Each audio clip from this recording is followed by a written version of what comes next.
గుండె పగలగొట్టే మోసం, వంచన లేదా వెన్నుపోటు, ఈ సంబంధంలో నిజాయితీ లేకపోవడం మీరు బాధపడటానికి కారణాలని చెప్పి చెప్తున్నారండి.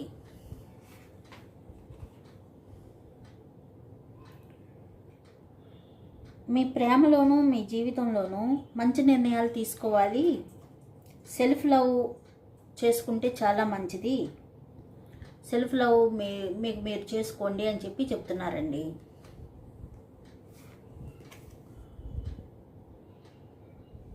మెసేజెస్లు, కాల్స్, కమ్యూనికేషన్స్, ఎవరైనా మిమ్మల్ని ఆసక్తిగా గమనిస్తున్నారు లేదా ఎక్కువగా మాట్లాడాలని కోరుకుంటున్నారంట మీతో. అంటే మెసేజ్ చేయాలని, కాల్స్ చేయాలని, కమ్యూనికేషన్ మీతో చేయాలని వారు ఆలోచిస్తున్నారు. మీ పట్ల ఆసక్తి ఉంది. నిజం బయటకు వస్తుంది. స్పష్టత, రక్షణ, గౌరవం, ధైర్యం, మీరు నిజం కోసం పోరాడతారు అని చెప్పి చెప్తున్నారండి.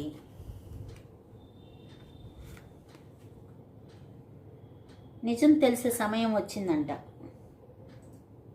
క్లారిటీ వస్తుంది.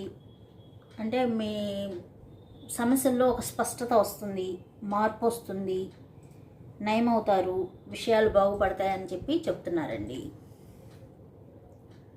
గ్రౌండింగ్, మీరు స్టెబిలిటీగా ఉండాలి, సెక్యూర్గా ఉండాలి, మీ పెర్ఫార్మెన్స్ మీరు చేస్తూ ఉండాలి, మీ ఎదుగుదలకు మీరు ప్రయత్నిస్తూ ఉండాలి అని చెప్పి చెప్తున్నారండి. ఈ కార్డ్స్ టోటల్గా మనకేం చెప్తున్నాయి అంటే, మీ జీవితంలో ఒక పాత సంబంధం ముగిసిపోయింది. ఆ లోపల మోసం, ఈర్ష, వెన్నుపోటు ఉన్నాయనిపిస్తుంది అని చెప్పి చెప్తున్నారండి. కానీ మీరు గతాన్ని వదిలి ముందుకు సాగాలి అని చెప్తున్నారు. మీరు ఆరోగ్యకరమైన నిర్ణయాలు తీసుకుంటూ స్పష్టత, నిజం ఆధారంగా జీవితం నడిపితే మీకు నిజమైన సోల్మేట్ దొరుకుతారు అని చెప్తున్నారండి.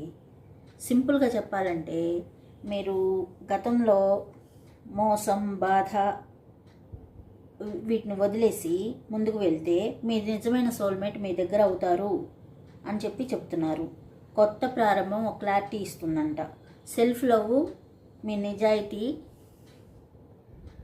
నిజాయితీతో వస్తుంది అని చెప్పి చెప్తున్నారండి.